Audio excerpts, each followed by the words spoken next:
Olá, pessoal. Então vamos avançando aí, mais um módulo aí na nossa matéria de Estatuto do Idoso.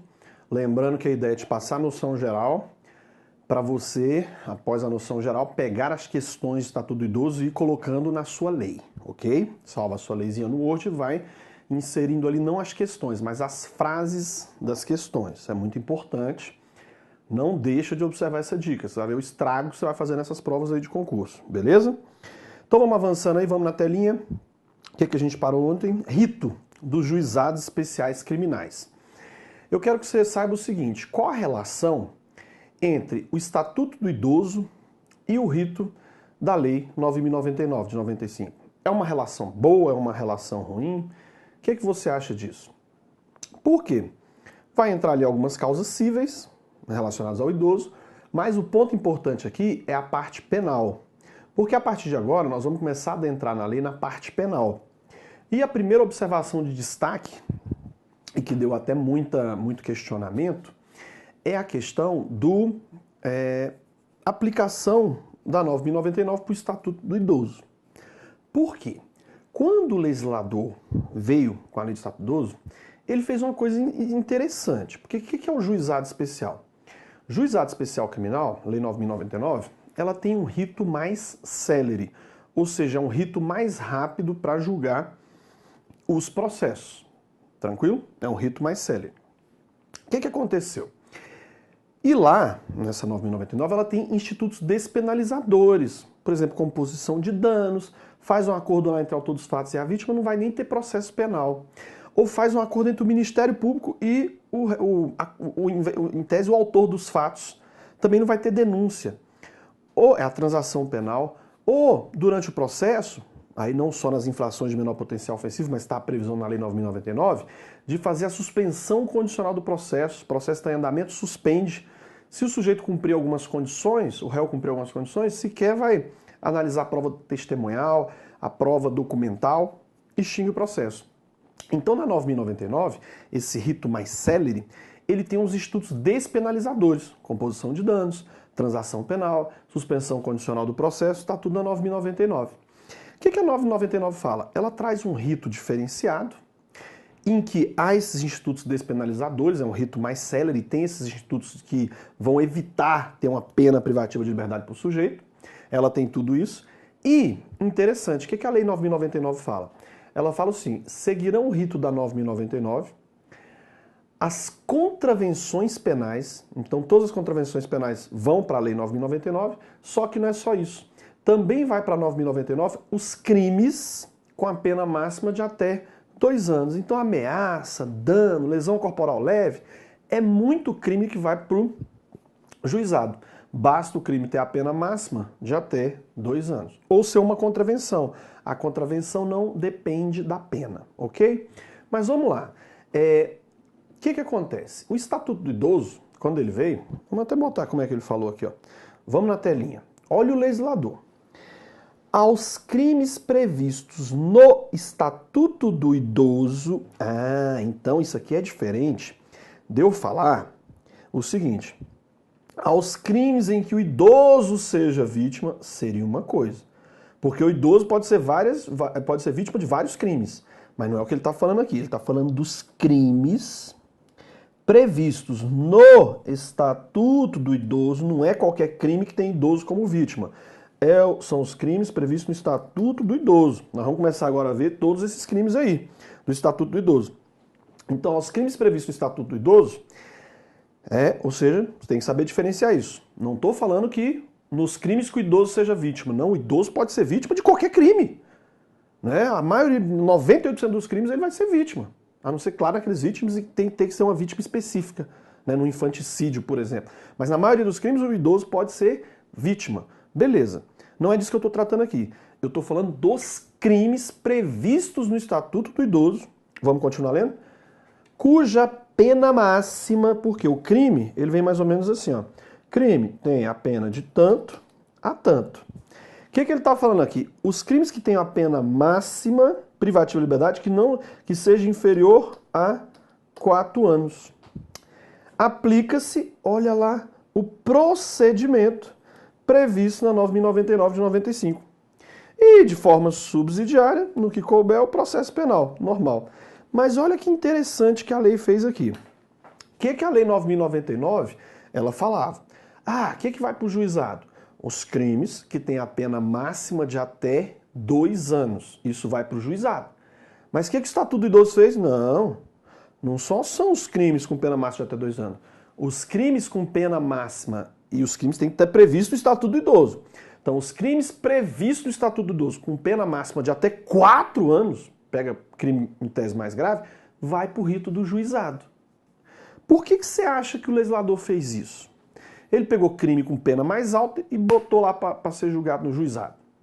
Porque, em tese, o idoso, né, tem pouco tempo.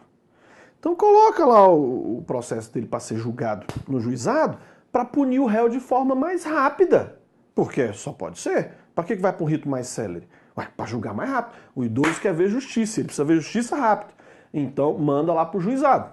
Esse é o entendimento do legislador quando ele fez essa lei. Por isso que vai para o juizado, é um rito mais célere. Só que tem um problema. Lá no juizado há os institutos despenalizadores. Composição de dano, transação penal, suspensão condicional do processo, que o autor dos fatos, ou já como réu, ele vai ter direito a alguns benefícios que não vão levar ele a uma prisão. Ele vai realizar institutos que vai acabar ali o processo, ou sequer vai começar, no caso da composição de dano da transação penal. Suspende o processo, não vai até o fim na suspensão condicional do processo. Então o que está acontecendo? O sujeito, o réu, estava se dando bem. Porque pegava crime mais grave contra o idoso, até 4 anos, são crimes em tese mais graves, porque tem que ter um escalonamento de pena. Crime mais grave, ia pro juizado. Beleza, mas lá tinha os institutos despenalizadores, o cara não ia dar nada para ele. Isso é meio que uma aberração que o legislador fez. Aí o Supremo corrigiu. O que o Supremo fez? Olha lá, vamos para a telinha aqui, ó. Isso aqui o Supremo. Olha lá. O que o Supremo Tribunal Federal falou? Que a aplicação apenas do procedimento sumarício previsto na 9.099, né? Porque, olha lá, celeridade processual.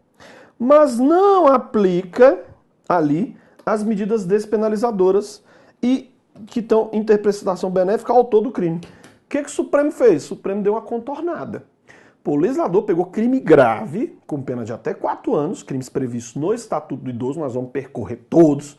Aí você vai até olhando, esse aqui vai para o juizado, esse aqui não vai, pela pena, nós vamos percorrer isso.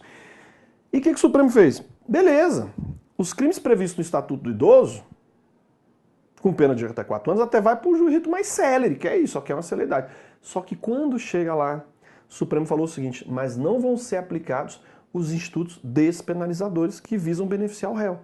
Então, beleza, aí melhorou o que o legislador fez. Por quê? Falou, vai pro juizado, é mais sério. Mas o réu lá, o acusado lá, o autor dos fatos lá, não vai ter direito à composição de danos, não vai ter direito à transação penal e não vai ter direito à suspensão condicional do processo. Então, lá não tem aplicação dos institutos despenalizadores. Então, qualquer regrinha hoje, né, resumindo, os crimes previstos no Estatuto do Idoso, com a pena máxima de até o quê? 4 anos, com a pena máxima de até 4 anos, seguirão o rito do juizado. Vai para o juizado, rito mais célere. Mas lá não serão aplicáveis os institutos despenalizadores, segundo o Supremo. Beleza? Muito boa essa pra prova, hein? Tranquilo? Muito boa essa frasezinha aí. Então vamos avançar. Uma outra observação que tem aí é uma observação genérica. Também fala dos crimes que estão previstos no Estatuto do Idoso. Por quê? Isso aqui envolve um pouco de ação penal, porque cada crime ele tem um tipo de ação penal. Ora, a ação penal vai ser pública incondicionada. A ação penal pública tem um órgão público que vai ajuizar a ação penal, que é o Ministério Público. E incondicionada é porque não depende da vítima. Ainda que a vítima não queira, o promotor vai denunciar. Ação penal pública condicionada. Já há crimes que a ação é pública condicionada à representação. Ou seja, o promotor, a ação penal pública, ele vai denunciar. Mas ele depende de representação da vítima. Representação da vítima para poder oferecer a denúncia. Se a vítima não autorizar, o promotor não vai poder ajuizar a denúncia. Tranquilo? Ação penal pública condicionada à adaptação. E há outros crimes que a vítima é que tem que contratar um advogado e oferecer a queixa. Nos crimes de ação penal privada. Então a vítima é que tem que contratar um advogado e apresentar a queixa.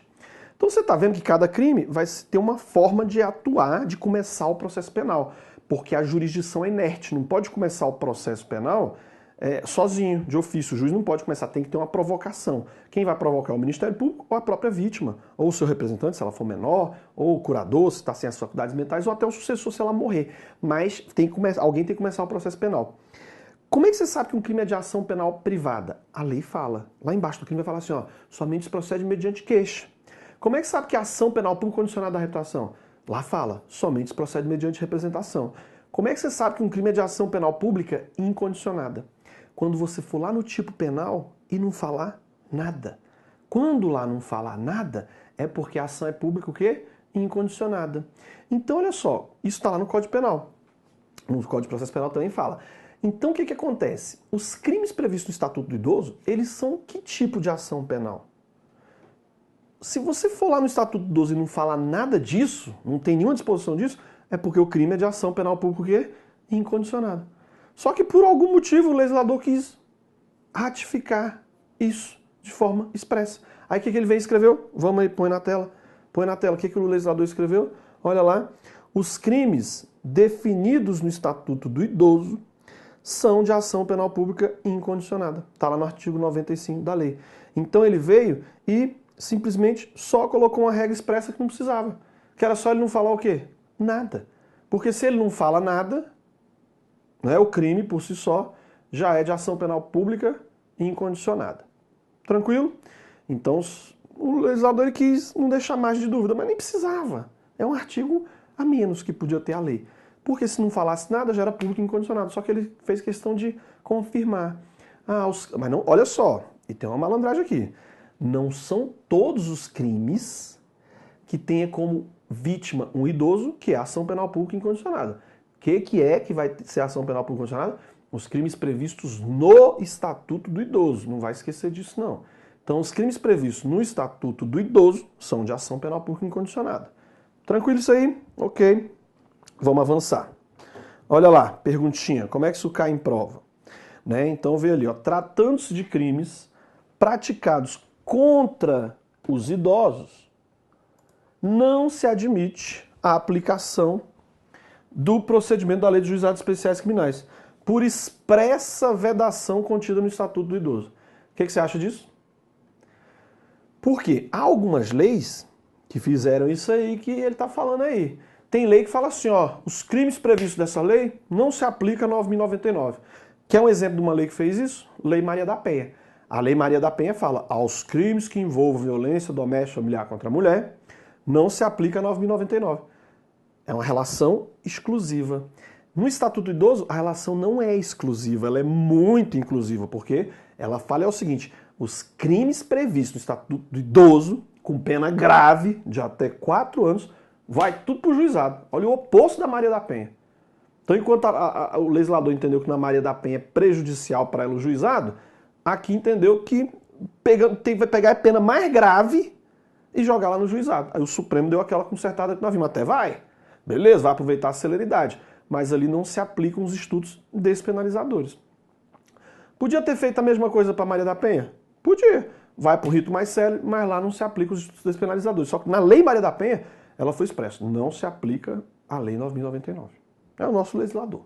Ok? Vamos avançando? Ok, vamos lá. Vamos agora percorrer, vamos começar a passar pelos crimes. Por quê? O Estatuto do Idoso ele tem essa parte inicial que nós vimos, preferência, educação, assistência, trabalho, conhecimento, todo esse panorama que nós já passamos, essa parte mais administrativa, vamos dizer assim, mais programática, né, com relação às ações de toda a sociedade, seja do Estado, seja da pessoa física, pessoa jurídica, em prol do idoso. Só que agora nós vamos ver a parte penal. Parte penal. O que a gente tem na parte penal? Se você fala assim, poxa, qual a consideração que você faz com relação ao Estatuto do Idoso na parte penal? O Estatuto do Idoso, ele podia ter feito diferente. Por quê? O que ele fez? Ele trouxe, aqui no Estatuto do Idoso, crimes que já existiam no Código Penal e colocou que a vítima é o idoso. E outras vezes, pela lei do Estatuto do Idoso, ele foi lá no Código Penal e mudou a pena. Fala lá, o crime que está lá no Código Penal, a pena é tanto se a vítima foi idoso. Então, assim, ele fez duas coisas. Ele criou crimes novos, o legislador criou crimes novos aqui, poucos. Pegou crime que já existia e botou que a vítima é idosa, criou um tipo penal novo. E pegou alguns crimes que já estavam no Código Penal, e lá no Código Penal, porque a lei pode fazer isso, foi lá no Código Penal, e mudou a pena quando a vítima é idoso. Então, assim, faltou um pouco de critério? Sim, por que não fazer só uma coisa? Vai lá no Código Penal. Ou criaria uma regra genérica. Um artigo pode não resolver. Ó, aos crimes, qualquer crime que tenha como idoso vítima, aumenta a pena de tanto. Pronto, isso se valer para qualquer crime. Só que ele não fez isso. Ele fez isso lá em alguns crimes, escolheu alguns crimes e colocou isso. Aqui ele repetiu alguns crimes e criou poucos. Então, assim, você vai ver que os crimes pelo Estatuto do Idoso, vamos estar tentando fazer esse link sempre com o que já tem lá. Vamos para o primeiro? Olha lá, o primeiro aqui é um crime genérico. Eu botei como o nome dele de discriminação. Vamos entender aí o que a lei fala. Olha o artigo 96, e aí nós estamos falando do Estatuto do Idoso. O que ele diz? Discriminar pessoa idosa impedindo ou dificultando seu acesso a operações bancárias, aos meios de transporte, ao direito de contratar ou por qualquer outro meio ou instrumento necessário a exercício da cidadania por motivo de idade.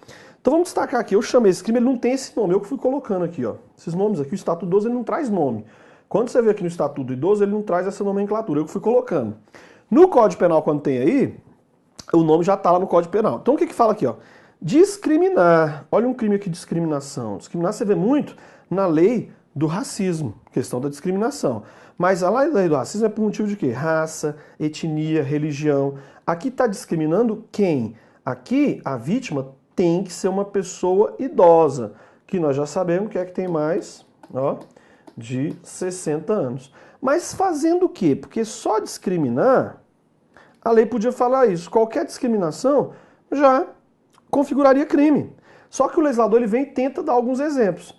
Como? Ó, o primeiro, impedindo ou dificultando acesso a operações bancárias, criou esse meio de transporte, ao direito de contratar, ou por qualquer outro meio ou instrumento necessário ao exercício da cidadania por motivo da idade. Então, assim, o que acontece aqui? Ele precisava dar esses exemplos aqui, discriminar a pessoa idosa, impedindo ou dificultando o acesso a operações bancárias, meio de transporte, direito de contratar. Não, bastava ele falar discriminar a pessoa idosa, ó, impedindo ou dificultando, ou por qualquer outro meio, ó,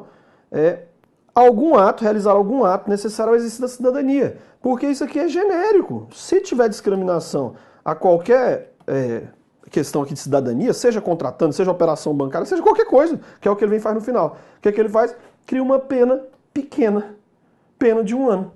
Isso vai para o juizado nem se fosse crime contra o idoso. Mas tá lá, então é um crime aqui de discriminação, né, que o Estatuto do Idoso ele trouxe. Podia ter reformulado esse artigo? Podia, porque ele vem discriminar, dá alguns exemplos e depois abre de forma genérica. Às vezes o legislador faz, ele dá uma exemplificação e depois abre com uma norma mais genérica para enquadrar ali alguma conduta que tenha discriminação com relação ao idoso, vai ser crime. Mas a pena não é tão alta.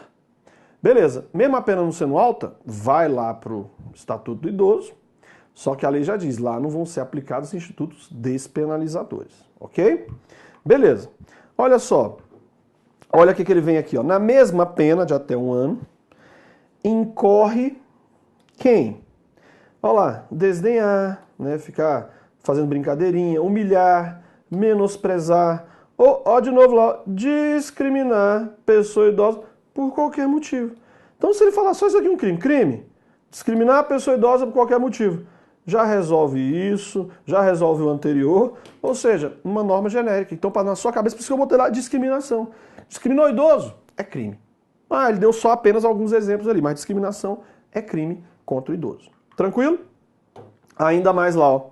Essa pena de até 1 ano pode ser aumentada em até 1/3 se a vítima se encontrar sob os cuidados ou responsabilidade da gente. Então, se for, por exemplo, ó, um médico, se for, né, às vezes um filho que está cuidando, está sob responsabilidade, pode ser aqui um curador, como pode ser um filho também.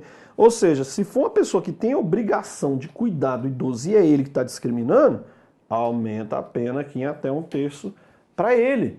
É uma conduta mais repugnante àquele que tem a obrigação de zelar pelo idoso e está fazendo ao contrário, que vamos dizer, discriminar o idoso. Tranquilo? Então, vimos aí, primeiro crime. Mas tem mais crime, vamos avançar. Eu botei aqui que a lei ela vem lá, ela não traz nomes. Aí eu coloquei aqui porque o legislador ele vem e traz crimes parecidos que já tinha no Código Penal. Então eu coloquei o nome, não tem isso lá na lei. Eu botei para ficar no seu caderninho aí, ó. Botei como uma forma de omissão de socorro. O que é que o Estatuto do Idoso fala? Olha lá. Deixar de prestar assistência ao idoso, quando possível fazê-lo, sem risco pessoal. Quando o idoso esteja em iminente perigo. Ou recusar, né, é a segunda parte do crime, retardar ou dificultar sua assistência à saúde. De alguma forma você vai recusar o atendimento, né, hospitalar, vai dificultar a assistência à saúde sem justa causa. Ou não pedir, nesses casos, o socorro de autoridade pública. Então, pena aqui de 6 meses a 1 ano. Esse crime parece com qual crime? Né? Olha aquele aqui, ó. Olha a omissão de socorro agora sim, com esse nome lá no Código Penal. Olha lá. Deixar de prestar assistência, quando possível fazê-lo, sem risco pessoal. Aí já fala aqui, ó, a criança abandonada ou extraviada, perdida, né? Ou a pessoa inválida ou ferida, ao desamparo, alguém que está em desamparo, ou em grave e iminente perigo. Então, se você deixar de prestar assistência, quando é possível você fazer, sem o risco seu pessoal, a uma criança abandonada ou extraviada, ou a pessoa inválida ou ferida, né, ou uma pessoa ao desamparo, ou uma pessoa em grave e iminente perigo, ou não pedir nesses casos socorro. Ou seja, um idoso, ele já está aqui, ó, tá no desamparo, pode estar em iminente o quê? Perigo. Então já está aqui, em tese, já seria que ele poderia vir e pegar essa pena lá que é até a mesma, ó, olha lá. Ó, não, aqui ele aumentou a pena, ó, pena aqui, detenção de 6 meses a 1 ano. Então ele criou um crime, aqui ok, ó, porque ele colocou uma pena maior. Tá lá. Beleza, então aqui uma lógica, porque só omissão de socorro, olha a pena máxima, 6 meses. Então aqui andou bem o legislador e criou um crime, que é a omissão de socorro, né, lá no Código Penal, que a pena é mais alta. Mas ele poderia ter vindo aqui no Código Penal e criado o quê? Uma causa de aumento de pena. Podia ter feito isso. Mas aí ele resolveu tipificar. É uma conduta de omissão de socorro mais específica para o idoso. Colocou algumas condições extras aqui, ó, recusar, retardar, dificultar o atendimento, e a pena vai até 1 ano. Então aqui ok que a pena é mais alta. E ainda fala, a pena é aumentada de metade, vai aumentar metade a pena que o juiz aplicar, se dessa omissão resultar uma lesão corporal de natureza grave, né, o idoso, por exemplo, perdeu parte do movimento do braço, e triplicada se resultar a morte. Caramba, olha aqui. Se você deixar de prestar uma assistência para o idoso, mesmo não havendo risco para você, você não quis prestar assistência por ver que ele está em desamparo, está lá caído no chão, você não prestou auxílio. Você poderia fazer e não tem risco pessoal para você. Se você deixar ele lá o desamparo e o idoso morrer, olha lá, a pena é 1 ano. Agora, se omissão de socorro só é 1 ano. Se resultar morte, a pena seria 3. Se for a pena máxima, 3 vezes 1 ano dá 3. Dá 3 vezes 1 ano dá 3. O que acontece? É um crime que tendo morte, em tese vai para onde? Para o juizado. Porque os crimes pelo Estatuto do Idoso com pena de até 4 anos vão para o juizado. Mesmo tendo a morte do idoso, numa omissão de socorro. É um pouco estranho? É, mas é o legislador que foi costurando isso aí que a gente vai expondo para vocês. Tranquilo? Então essa forma de omissão de socorro, no Estatuto do Idoso, tem uma pena mais alta e mesmo se ocorrer da omissão de socorro, você não quer matar, você não quer lesionar, mas por conta da sua omissão ocorreu um crime préter doloso, a pena vai ser ou aumentada na metade se é uma lesão grave, ou triplicada no caso de morte. Tranquilo aí? Vamos avançar. Então vimos aqui a omissão de socorro do Código Penal, vamos para outro crime. Ó. botei também aqui para você uma forma específica de abandono. Né? Vamos voltar ele aqui, ó. Por quê? Porque lá no Estatuto do Idoso não vem com esse nome de abandono. Eu coloquei aqui para a gente estar estudando, porque tem uma similitude lá com o crime de abandono. Esse sim vai ter no Código Penal. Então olha só o que é o abandono. Vamos ver aqui, ó. Abandonar o idoso aonde? Hospitais, casas de saúde, entidades de longa permanência ou congêneres, como aí os asilos, ou não prover as necessidades básicas do idoso. Quando obrigado por lei, um filho, ó, um parente, um médico que está ali cuidando, ou por mandado, o curador, por exemplo. Ou alguma ordem judicial para um médico, pode botar ele aqui também, ok? Então o que acontece? Se abandonar o idoso, quem tem obrigação de cuidar, qual é a pena? 6 meses a 3 anos. Vai para o juizado, mas é uma pena um pouquinho mais alta, tranquilo? O que é o abandono? Porque o Código Penal tem um crime parecido. Vamos a ele, ó. Abandono. O que o Código Penal fala? Abandono de incapaz. Olha o que ele diz lá. Isso aqui é nome lá no Código Penal. Abandono de incapaz. O que ele fala? Abandonar pessoa que está sob seu cuidado, sua guarda, em razão de lei ou mandado, vigilância ou autoridade, e por qualquer motivo incapaz de defender-se dos riscos resultantes do abandono. Que em regra isso aqui também acontece com o idoso, tá? Detenção de 6 meses a 3 anos, aqui é a mesma pena. Se do abandono resulta lesão corporal grave, reclusão de 1 a 5. Se resulta morte, até 12 anos, ok? Então o que o Estatuto do Idoso fez aqui? Ele até trouxe, nesse abandono aqui do incapaz, ele trouxe uma causa de aumento de pena. Aquela que eu falei, foi lá e mexeu no próprio código. Quer ver? Vai aí, volta para a telinha. Olha aqui um aumento de pena, lá naquele artigo do Código Penal. Ele fala, ó, as penas combinadas neste artigo aumentam de 1/3. Então mandou aumentar a pena de 1/3, só uma causa de aumento de pena. Se o abandono ocorre em lugar ermo, lugar distante, se o agente é um ascendente ou descendente, cônjuge, ó, irmão, tutor, curador da vítima, aumenta, né? E olha só, se a vítima é maior de 60 anos. Então aqui é uma coisa que o legislador fez, que ele foi no abandono de incapaz que tem lá no Código Penal, aumentou a pena se a vítima é idoso. Aumenta a pena. Então, qual que era a pena lá? Até 3 anos. Se aumenta até 1/3, em tese, se pega a pena máxima, aumentando 1/3, pode chegar a 4 anos. Então, a pena mais grave aqui, nesse abandono do Código Penal. Agora, se você abandonar lá pelo Estatuto do Idoso, olha lá, se colocar ele em hospital, ou casa de saúde, ou por algum motivo não prover as suas necessidades, vai ter uma pena de até 3 anos. Então o legislador aqui ele fez um pouquinho de... Ele criou uma espécie de abandono no Estatuto do Idoso, com a pena de 3 anos, a mesma do abandono de capaz. Só que lá no crime de abandono de capaz, ele paralelamente falou, não, se a vítima lá do abandono de capaz for idoso, aumenta a pena de 1/3. Então, aplicar o Código Penal, quando a vítima é idoso, tem uma pena maior do que o abandono de capaz. E os crimes são muito próximos. Né? Porque essa foi abandonar o idoso em hospital, aqui tudo bem, que está lá sob cuidado, tem alguém vigiando, essa é a primeira parte. Mas a outra, quando ele fala aí, ó, ou não prover suas necessidades básicas, quando obrigado por lei ou por mandado, aí tem uma similitude lá com o abandono de incapaz do Código Penal, que é uma causa de aumento de pena, e a consequência de aplicar a pena é que ela necessariamente vai ser mais alta que essa. Tranquilo? Vamos avançar mais? Então vamos lá, vamos ver mais crimes, nós vamos percorrer todos. Beleza, aumento de pena. Ficou a telinha em branco, o que significa? Vamos tomar um cafezinho e já que a gente continua. Até daqui a pouco.